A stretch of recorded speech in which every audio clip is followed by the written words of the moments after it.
என்ன பொண்ணுமா நீ இந்த மாதிரி நேரத்துல? அடடா, நீ முதல்ல உட்காரு. உட்கார் உட்கார் உட்கார் உட்காரு. ஏன்னா உனக்கு அறிவில்லை? நான் தண்ணி கேட்டா நீ போய் எடுத்துட்டு வர மாட்டியா? இந்த மாதிரி நேரத்துல அந்த பிள்ளை இந்த வேலையெல்லாம் செய்யலாமா? என்ன புள்ள நீ போ.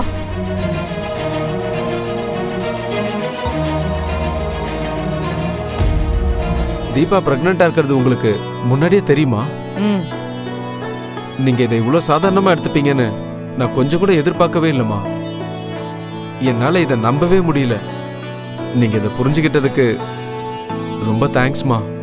உங்க விஷயத்துல இதெல்லாம் இப்படிதான் நடக்கணும்னு அந்த கடவுள் ஆள் அனுப்பி இதெல்லாம் செய்யறப்போ நான் ஏத்துக்கிட்டு தானே ஆகணும், இல்ல தீபா? அத்தை, நீங்க சொல்றது புரியலையே. உங்களுக்கு எப்படி தீபாக்கா கர்ப்பமா இருக்கிற விஷயம் முன்னாடியே தெரியும்? அத யார் உங்ககிட்ட சொன்னாங்க?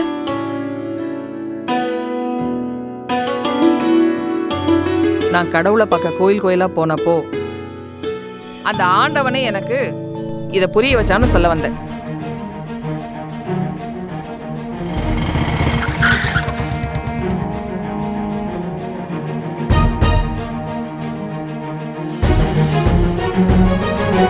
அண்ணா சொல்லுப்பா. தர்கில் டீ கடை, அந்த டீ கடையில் டீ குடிச்சிட்டு கொஞ்சம் பொறுமையா வரீங்களா?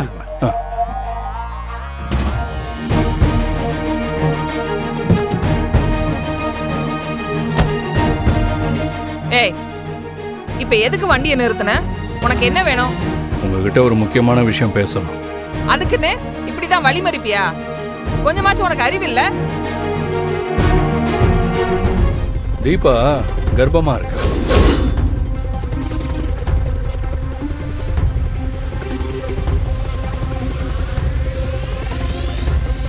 என்னது? தீபா கர்ப்பமா இருக்காளா?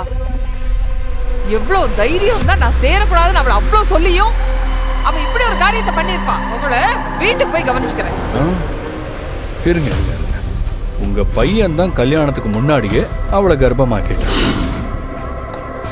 இந்த பாருங்க, தப்பு 2 பேர் மேலேயுமே இருக்கு.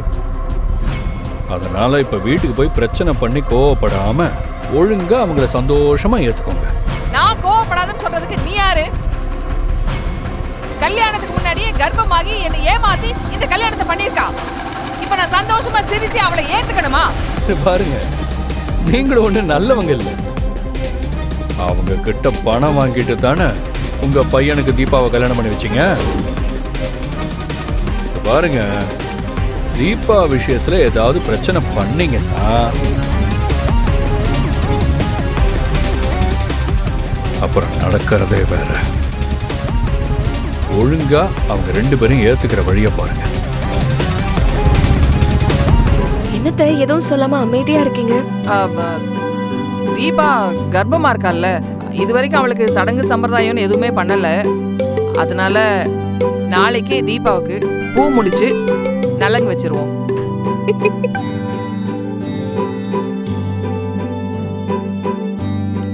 அத்தை, ரொம்ப தேங்க்ஸ் அத்தை.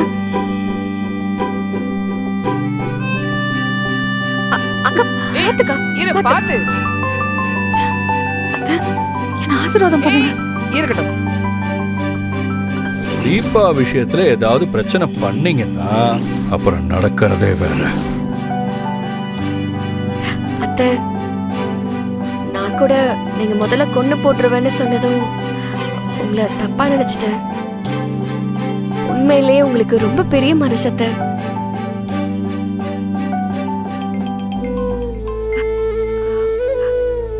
ஒரு நிமிஷம்.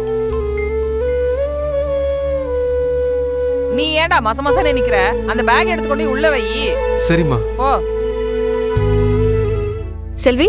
ஹலோ இந்து, எங்க இருக்க? நான் தீபாக்கா வீடு வரைக்கும் வந்திருக்கேன் செல்வி. அப்படியா, சரி. நீ உடனே கிளம்பி நம்ம அந்த வளசரவாக்கம் அம்மன் கோயில் இருக்குல்ல, அங்க வந்துடுறியா? கர்ணாவும் வரதா சொல்லிருக்காரு. எதுக்கு செல்வி இதெல்லாம்? ஹே இந்து, ஒரு தடவை மனசை விட்டு தான் பேசி பாரு, எல்லாம் சரியாகும். சரி நான் வரேன்.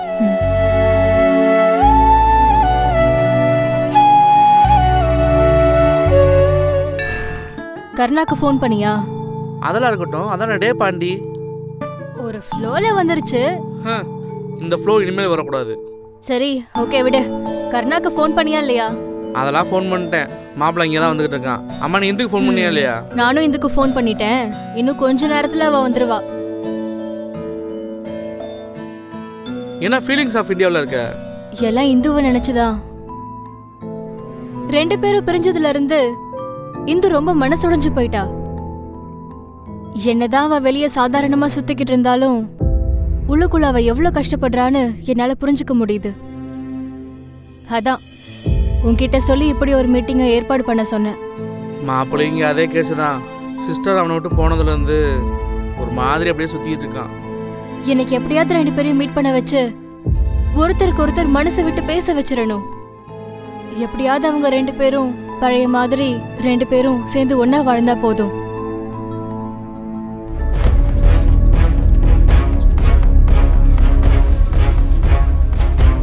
ஏய் என்னடா எவ்வளோ நேரம் ஆனாலும் பரவாயில்ல, நீ பொறுமையாகவே சாமி கும்பிட்டு வா.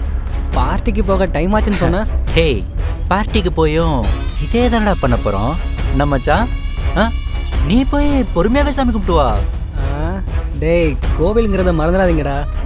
டேய் எல்லாம் எங்களுக்கு தெரியும், நீ போடா.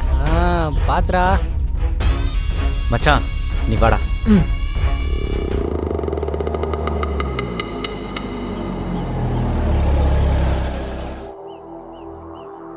அண்ணே, விஸ்வா உண்மையிலே யோகக்காரன் தானே? மினிஸ்டரோட சம்மந்தினா சும்மாவா? அண்ணே, இப்ப நம்ம குடும்பத்தை அடுத்த கட்டத்துக்கு கூட்டு போறானே. ஆமா சரி போலாம்.